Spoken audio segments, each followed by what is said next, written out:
Hello everybody, welcome to another edition of Super Soldier Talk. I'm James Rink. It is November 6, 2016, and today I have a sad update to share with you. On October 23rd, 2016, Lee Bracker died from unknown causes. Lee Bracker attended the Super Soldier Summit of 2013, and he conducted some interviews of his own. He was also kicked out of the summit. And it led to controversy because the interviews that he conducted were censored, including the one that I did with him. The footage has been sitting on my hard drive for the past 3 years. I thought it was still online, at least maybe on some other website other than YouTube. But for the life of me, I couldn't find it. So I'm going to go ahead and upload it to my account. So what you're about to see is an interview where I talk a little bit about the Super Soldier alignment projects, as well as some advice from Lee Bracker for integrating trauma. And Lee promotes the use of EFT technology, which is tapping techniques.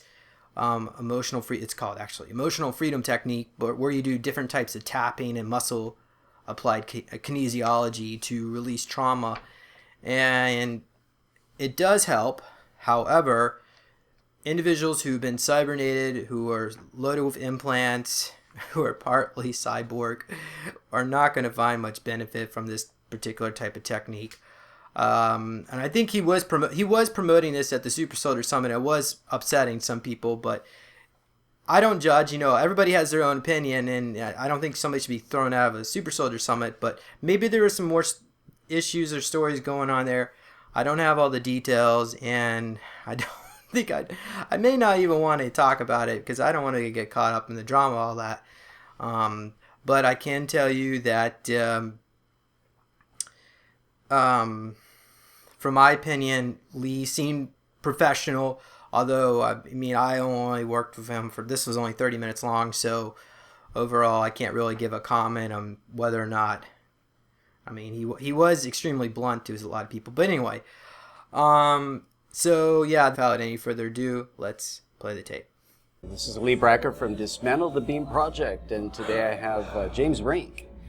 And the two of us are here. James is speaking as part of the Super Soldier venue at the Super Soldier Summit in Henderson, Nevada, just outside of Las Vegas.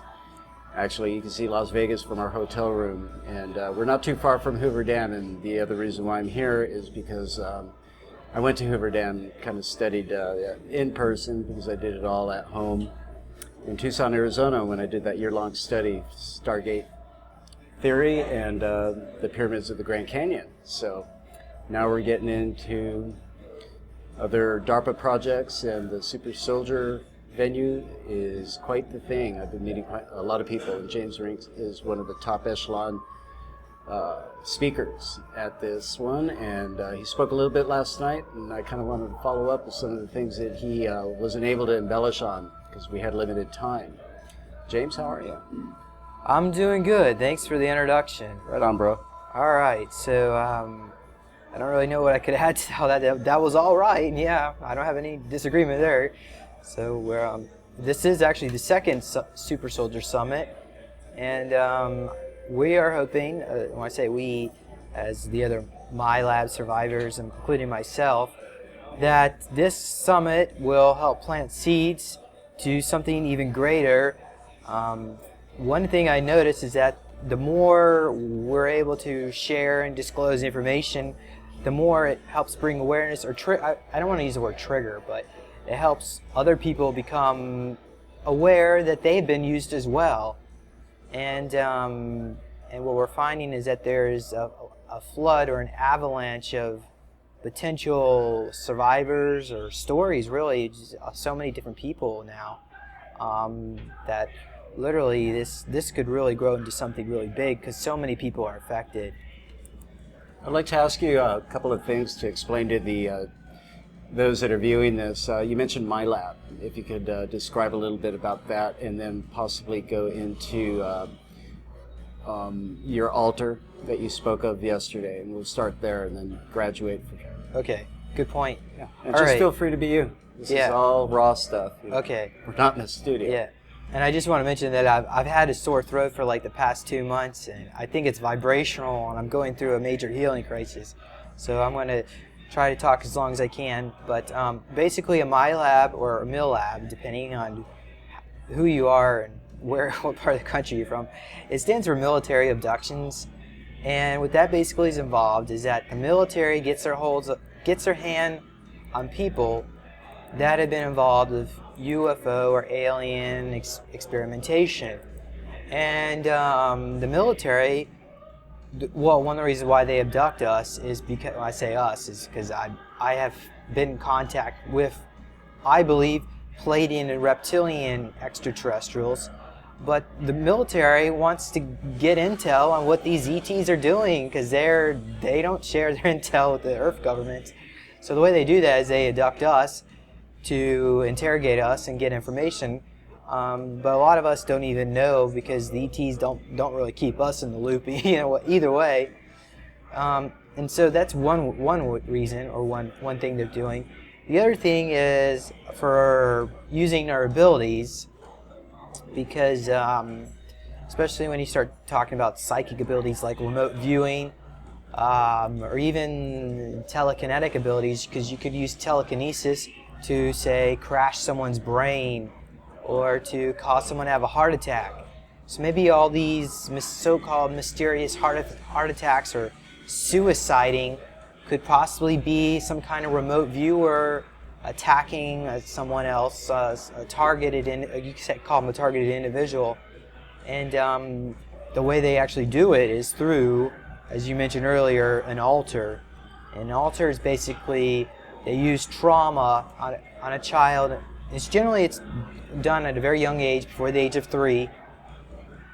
And it splits the mind. It creates a dissociative state in the ego, because the ego can't handle certain levels of trauma. And so that particular memory gets split off, and so the person can survive. Otherwise, if you go through a certain level amount of trauma, you either A, you have to split off, or B, you die. And some people are naturally more gifted at splitting. Others just, a lot of people have died in these projects. I'd like you to explain to me a little bit about, well, first of all, you're a very young guy, so you must have joined the military when you just turned of age of 18. Is that how it all happened? Good question. All right, so you were asking about the military. What was it? Now, what other question you wanted? And what generation of super soldier that you fit into? Okay. We have several different generations, and perhaps a couple of the people that you have worked with that are at the convention. I will be interviewing them, hopefully. So it'll dovetail into that. All right, good question. Now, there are different types of super soldiers. One, of course, if you go in the Heather material on Project Camelot, Heather Anderson mentions something about alpha and omega super soldiers. Basically, the way this actually works is that the ETs have been using super soldiers for thousands, or really millions of years. And they've already perfected the science. And what they actually do is, I'm sure you're probably aware of the grays. Now, of course, not all grays are the same, but what many of these grays are simply an avatar-like body. Whereas the original entity could be a reptilian, or it could be a tall gray, or it could even be a human aboard a spaceship. They don't want to come down here on planet Earth because A, the governments here on this planet are so hostile to them, or B, their ships could crash and they could potentially, or D, the atmosphere could be toxic and they can't breathe the air or so forth. So they create avatars and they project their consciousness into these clone bodies. So what at least what I've been used for is that they've actually made a clone body of me known as an avatar. Actually, they call it Cybus and Arbus. And so even though I'm here living a human existence here on planet Earth, my avatar body is in Space Command, outer space, doing missions off-world, or some of these missions are Well, first of all, let me explain what I look like. I'm about 8 foot. The avatars, there are different types of avatars. One is 8 foot tall. Okay, another one could be like a reptilian-looking avatar. I believe his name is Dravik, and so he's I don't know if I can't really describe what he looks like because I don't really know. The colors, what he was wearing. I think you were mentioning helmets. Oh, yeah, okay. Well, that's Agent Sabretooth. So there's a human-looking cybernetic one, and he has silver. He looks human, but he's 8 foot tall, and he has silver-like skin, and he doesn't really walk around on his feet. He levitates, and oh shit! How do they do that? Is it? I don't know. I don't know. Is it because they're multidimensional, or do they have? I don't know. I can't answer that. Oh. But he wears a cybernetic suit, and they have like this wrist pad on their left hand, and you look at it, and it has like a video screen. It shows where all the troop movements, the enemy soldiers are. So Dick Tracy watch on steroids. Eh? Yeah, right. Yeah. So, but that of course this is all sent off-world. They don't use this here on this planet. And then they have some kind of Terminator-like device comes over the left eye. Of course, that's the right eye, but well. I believe it's the left eye. Some psychics say it's the right eye, but I think through the regressions and other people that see me, and they say it's the left eye. And inside, it looks like a Terminator heat-seeking device, and you can look into it, and it has little readouts. And also, we wear a helmet, or at least my avatar wears a helmet, and they claim, because I don't really call it myself, but about 2-3 different people that have seen it say that it looks like his head is shaved. Well, or I should say he doesn't have any hair, but he has like this glass-like plate over his skull. It's really bizarre looking. And then I think over on top of that, he actually wears another helmet. And his suit is some people describe it as like a silvery sideboard color. Other people just see it as like a gold color. And as far as the beings that he does work for, I mentioned Space Command. I believe Space Command is probably the Orions, which are maybe, well not maybe, but they're like a group of Pleiadians, Reptilians, and Greys. I would say you would consider them more on the positive, benevolent spectrum. So what happened with the Omega super soldiers is that the military got a hold of us, and they fractured us as well, and they created their own unit, and they call them Omegas, and and they also made their own. They take just people, standard humans that are very gifted psychically, and try to turn them into a super soldier. It's a really poor example of what the ETs have been doing for millions of years. So most of their projects are failed projects. They're all falling apart. Those people, their lives are totally destroyed. Now, regarding you, if you don't mind me interjecting, do you feel as though they're afraid of you because you're starting to have recollections of what it is that you did? Who is afraid? Whoever trained you, whoever... Like my handler? Okay, we'll talk about that.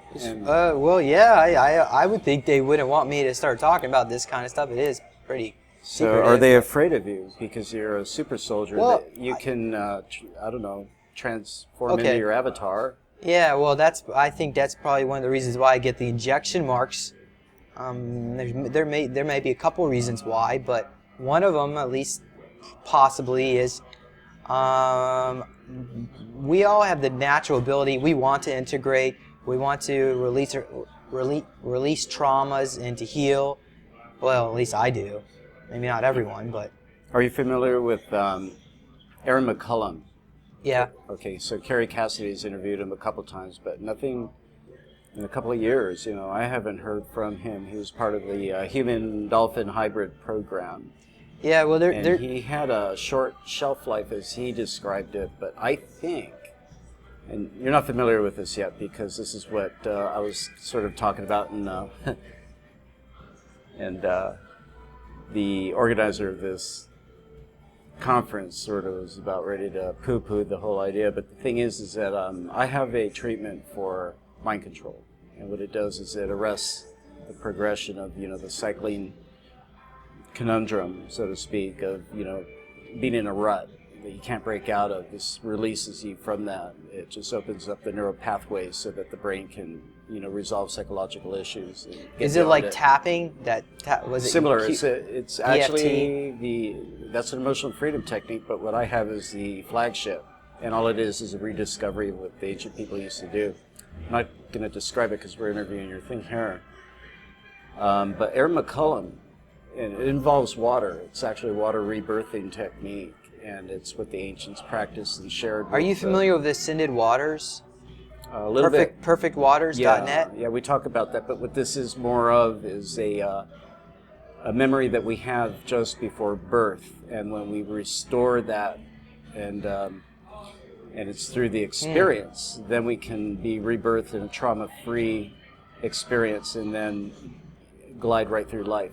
Because we're already adults, we just rapidly go through to our actual age. This almost reminds me a little bit like Andre Priory's Bordeaux machine. Are you familiar with that? I'd like to talk about it, but to finish my thought here on this, but keep that in mind. I don't want, that's interesting to me. I don't want to lose it.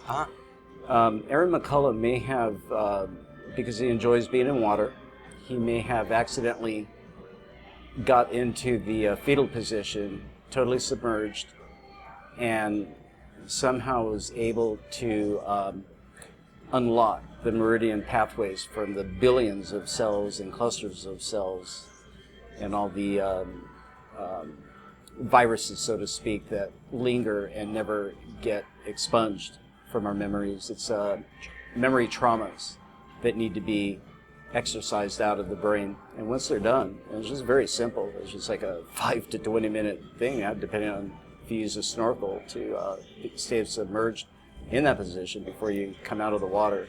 It's done with a surrogate. Somebody holds onto you so you don't sink to the bottom.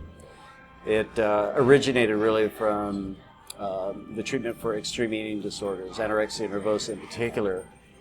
And then I realized it was really the treatment for all natural psychological problems and traumas. And then because I'm involved in all this, this is the fundamental starting point, underwater rebirthing technique, to begin the process of deprogramming somebody, where everything that you do conventionally to do it is 100% effective. So mine's a treatment, and then everything else becomes a cure. Okay. And now I'd like you to share your whatever it was you started to mention. About the Bordeaux machine? The Bordeaux machine. Oh, well, he supposedly created this device. It was like 3 stories tall, and this was back in the early 70s.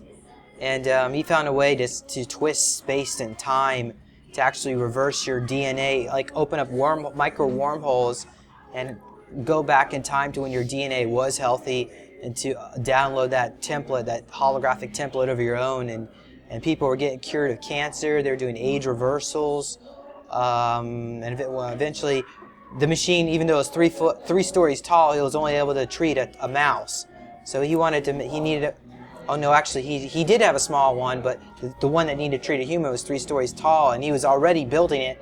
But right in the middle of the process, the government cut funding and all the technology went classified. Again, this was in the early 70s, around 72, I think. Uh-huh. And I think the reason why they classified it is because they realized that because of the scale or technology, and it could be used not only to destroy nukes coming in, like a missile defense shield, it could also potentially heal people and change the whole world. Do you enjoy swimming? Yeah, I wouldn't really consider myself like having dolphin DNA. Actually, my file says I have a mixture of crocodile, fish, and Nazi SS DNA was inserted into me. Uh-huh. So I wouldn't consider myself like a part of the dolphin super soldier program, but I know others that probably were. Well, the reason Aaron McCullum probably snapped out of it and started regaining his memories is because not that it has anything to do with dolphins, just that he likes to swim, is what my speculation. I'd like to talk to him in person, but he's a hard man to reach. Incidentally, is he your generation, or is he a generation before your time? I don't recall how old he is. I don't know his age. How old is he? I'm 33. Okay, I think you two are about the same age. Okay. Yeah. You're friends with Tyler, right? Yeah, I know Tyler. Do you go back, were you actually doing this together? What do you mean, doing what together? Being super soldiers together. I don't think Tyler and I are in the same division or unit or anything like that. Tyler's more Earth-based military, because I can't comment on his experiences. Right, that's okay. But mine are more extraterrestrial, and they're still using me. Okay. As far as would you like to break from that? Is this something you want to continue doing? Well, I would like to, but unfortunately, if I did and tried integrating, it would cause some certain problems. You know, they may try to exterminate you. You know, without your knowledge, just send you somewhere. Well, I don't think they would exterminate. What they would do is either they would bring me back up to the spaceships, reprogram me, give me all new memories, and insert me into a whole new life, new identity, new everything. And then they would put a clone of me in my place. My clone would act a little crazy.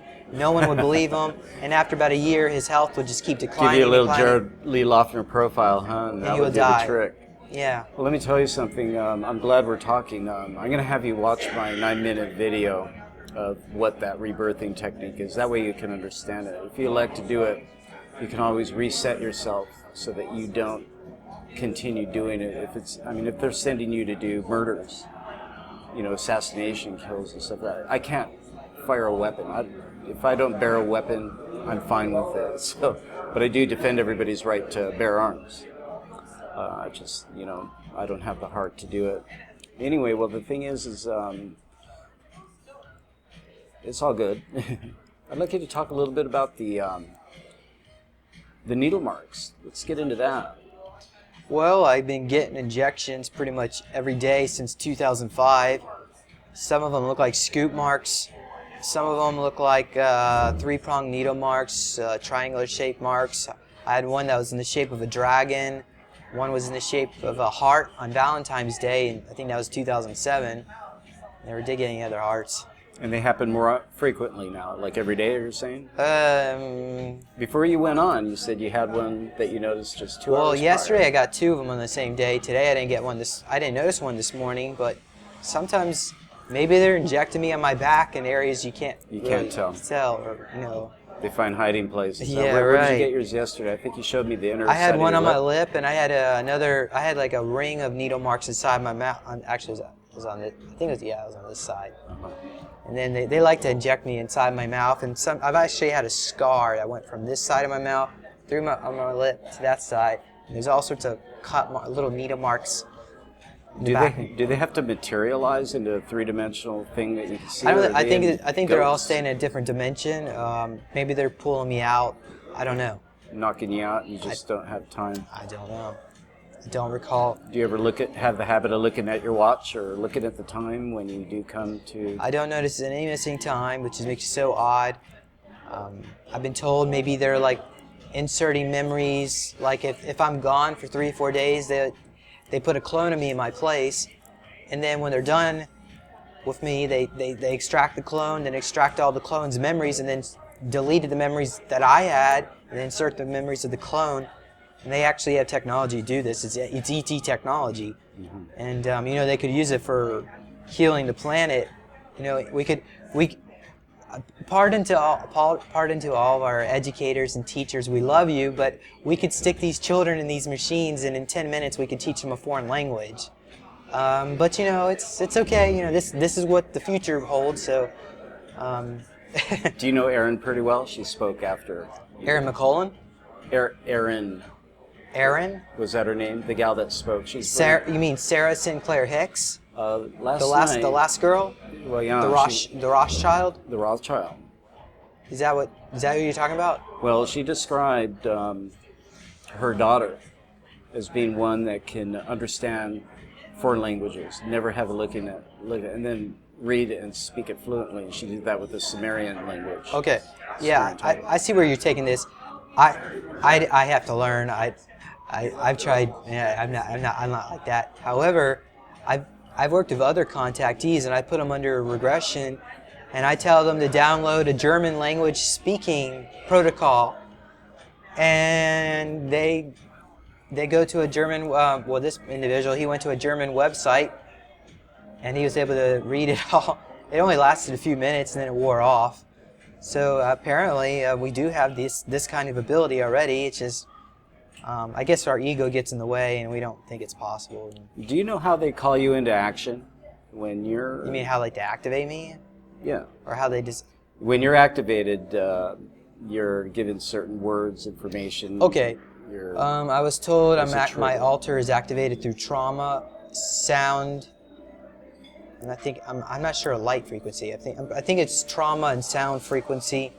I don't know the code words.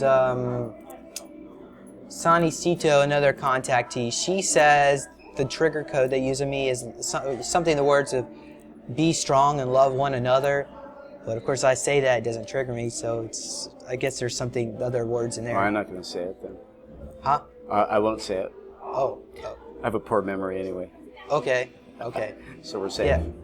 Yeah. And again, a lot of this stuff's in my book, Lone Wolf. You can get a copy of it. Yeah, plug it a little better than that. Where can you get it? Is it self-publishing? It's lulu.com. You can look up Lone Wolf by James Rink.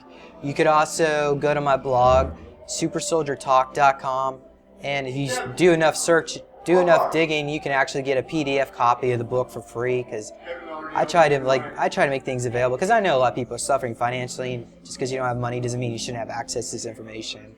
So, but if you want to buy a book, I love that as well. So. Do you have illustrations in your book? Oh, yes, you do. I was thumbing through it. Yeah, there are a few. I have a drawing of Tian, a picture of my friend Nathan, and some other. Okay, send me a PDF of that, and I'll share my PDFs with you too, because I publish through Lulu as well, and I think that you had a little problem with Candida at one point, and I cover that in my health and nutrition books. High Frequency Health. If you look under my name, you'll find my book. I'll share it with you. And of course, I'll send you money if you need. The thing is that we're all into this together and stuff. Those illustrations would be ideal if I combine that with this. What I always like to do is work with other Milabs and do like a picture, like a drawing. I'm not going to say a comic strip, but something where you could do. Now I forgot what do they call it when it's like blocks, you draw in blocks. It's for when we make a storyboard. Yeah, great, like a storyboard, and actually so we can go out and start making movie series about this stuff. And even though it might be, we'll have to market it as fiction, we can at least educate the public about this, because it's almost like a mixture of Universal Soldier, X-Men, I don't know, maybe Superman, a little bit mixture of all that. But I'm not in the business of abiding by their rules. I wouldn't call it fiction. To me, everything is real on my website. Okay, well, they don't come after me. Okay. It's when you're dealing with food and cures. I say cure all the time, but I'm not selling anything. Oh, the FDA doesn't allow you to use the word cure. They're the only ones out there marketing. Yeah, if we continue abiding by the rules, then we're always giving everything the benefit of the doubt. We're giving them the support that they need, and they run away, or they turn around, they just snicker and laugh at us while they call us useless eaters. It's just not right. I think that you did a pretty good job in this interview. Okay, thank you. Yeah, we can talk a little more if you'd like. Also, go check out my Neo Cubes. I've been using a little meditation box to help me integrate. I meditate about 15 minutes a day. I find it's helped me out with a lot of my mood swings, with the trauma that they put us through, and anxiety. Of course, I've been using it for about 2 years now. Can you describe how they're constructed? Well, they're based on sacred geometry, and they have different metals in it. Each metal has its own vibrational frequency. Has crystals. Can you program it to the frequency you like? Of life? Well, I know that you could take a crystal and put it on a guitar tuner, and when you blow one of the keys, you can set it to that key of C, middle of C, for example. And that would potentiate your heart chakra, so that if you wear it as a necklace, you got the crystal, double-ended quartz, it's potentiating the same frequency that your heart runs on. That kind of thing. You could do that with any crystals. You can even do that on yourself. That's why we have tuning forks and crystal sound bowls. Yeah. Crystals that can be activated through sound and light frequency, and also through consciousness energy, which is your thoughts. thought formation. That's why that's what the pineal gland is all about. Creates scalar fields and I guess piezoelectric energies that resonate through the crystals of the pineal gland. So it opens getting up a back to your activities as a super soldier, what is the you call your most famous experience?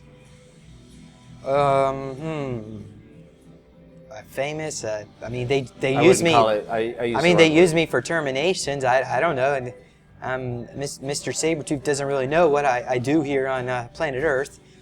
I think he's aware that he's being used, and I think he gets flashes of memories of my life here, but he doesn't understand it. Like I get flashes of his memories. Of course, Where's his home base? Where is he stationed? Probably a multitude of places. Where does he keep his wife? I don't know. I mean, I was told that he used to be stationed, well, at least a avatar of me was stationed at the Jackson facility, which is a Milab Nazi base, possibly based in Jackson Hole, Wyoming. Oh, yeah, you mentioned that. And he wears a skin-tight black suit with a Nazi stormtrooper insignia logo on his collar.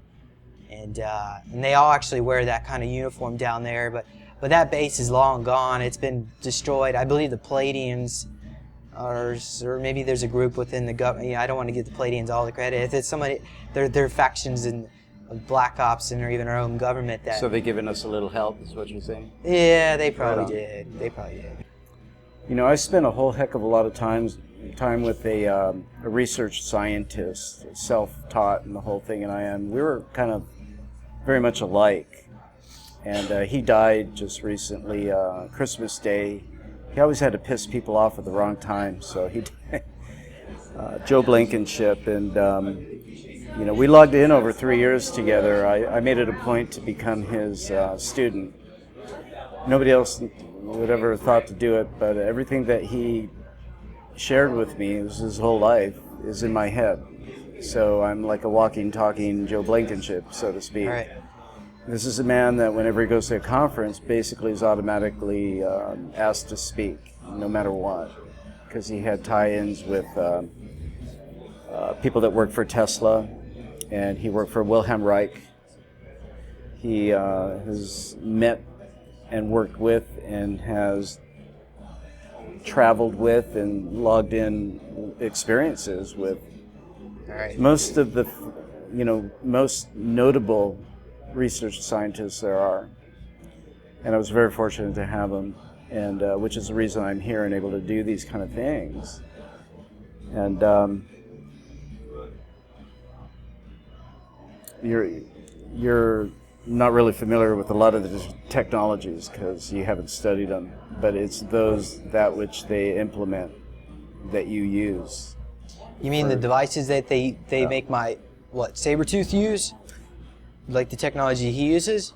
Yeah, for levitation, for example. I don't understand all that. I mean, I know they put a lot of nanites, even in me. Even though I look pretty human, I'm partially cyborg because the nanites connect to your DNA. Actually, the codons, the protein codons in your DNA, and they technically call it proteinites. And they can all they do is the Gattaca, GATC. And all it does is they can turn on certain codons or turn them off with a flip of a switch. Do they do that with the EMF towers that people are convinced are cell towers, but they're not? Or do they do that with nanotechnologies that's dispersed in an atmosphere, the chemtrails? Well, I'm sure how do they control you when they turn you on and off? Huh. Is it frequencies through the telephone when you use a cell phone, or? So I'm not too familiar. I'm not really, as far as activating. Do you play a lot of video games? No, I don't have time for that. No. Although the reason I ask that is they may have elements of this technology in the video games that we're watching that our kids are playing today. The Halo series is pretty interesting. A lot of that seems to tie into like what's going on, at least the programs that I've been involved with. Maybe they're just trying to. I think the people who made the Halo series, they probably they might have been channeling information. Maybe in a past life they were involved in these projects. Yeah. So you just never know. See, it seems there's a lot of parallels to that. But what do you think of the film Universal Man? Universal what? What is it, Universal Man? Universal Soldier? Soldier, sorry, but well, I analyze films, and that's one I haven't seen yet. I'm not gonna say this. It's the regeneration one. That's at the very end. They show a cloning lab, and they give you a lot of hints of what's really going on. The last one they had was really stupid, so don't even. It's actually loaded with Typically, triggers. it's the first or second film that is telling the story. Usually, the first film. Well, since I never dabbled into the research in this area, I'm going to have to do it now because I've isolated what and how the logistics of a war would take place on a multitude of different levels, local, national, and then international. And the technologies that they're going to use, and, the dam Stargate, that is a possibility at Hoover Dam. Show you the YouTube on that, so James, that you could get an idea of what I'm doing.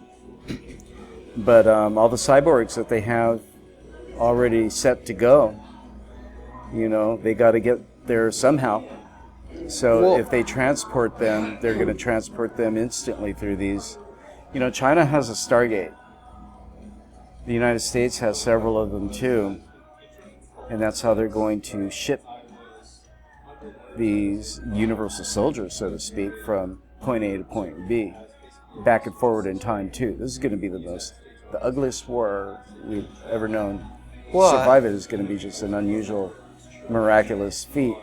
That's why everybody wants to buy into the New World Order, so that they're promised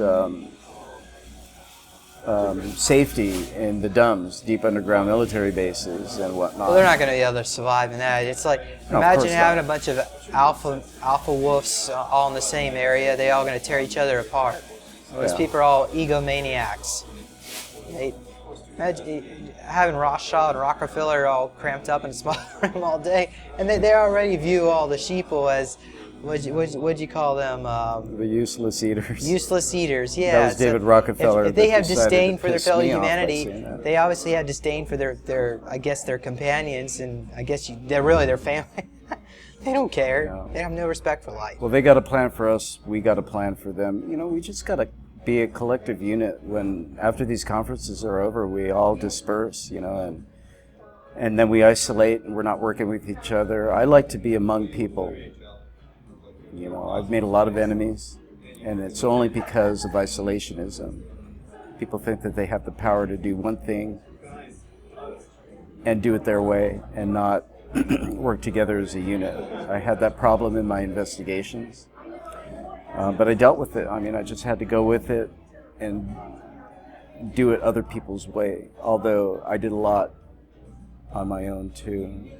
But working together with all our different expertise. You're a super soldier. Well, I had to survive out there myself, using my wit, the character. I've never thrown a punch. I've never hit anybody in my life. Not in a fight. I've only just protected myself. And yet I'm still alive. You should see some of the shit I get into. I've been to jail. I've been never to prison, but I've been in areas, Tucson, Arizona, Long Beach, California, and Los Angeles, that, well, I won't talk about it because that's not part of this interview, but one day, I'll share it. Okay. I think that this mission that you and I and everybody else is on, we're supposed to accomplish something. We got to keep going at it with love and servitude to that which is a universal energy that has got us all in a cohesive package. We just got to get cohesive. So I thank you very much, James, for being with Dismantle the Beam Project. And thank you for allowing me to have this opportunity to share this with you. Absolutely, bro. All right. Again, it's supersoldiertalk.com, neologicaltech.com. Just plug your book again. Oh, yeah, and on lulu.com, Lone Wolf. But you can find, if you go to my blog, you can find that, supersoldiertalk.com. It shows, just click on Lone Wolf. It's right there. So you can go, it takes you right to that link. And if you're poor, go to my website and I'll buy the book for you. I think it'll give you a free PDF. But that's what I do too, you know. And anybody that buys my books, they get a free PDF. And if I could tell and sense, because I'm an empath, I'll send you the damn thing for free. All right. That's it for Dismantle the Beam. Thank you, James.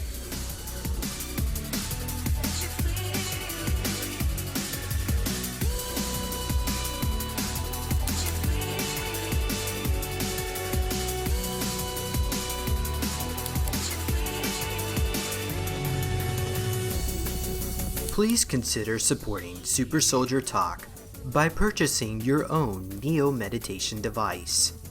Your Neo Meditation device will help you reduce stress, integrate trauma, enhance intuition, enhance clairvoyance, and enhance creativity. Get yours now at www.neologicaltech.com.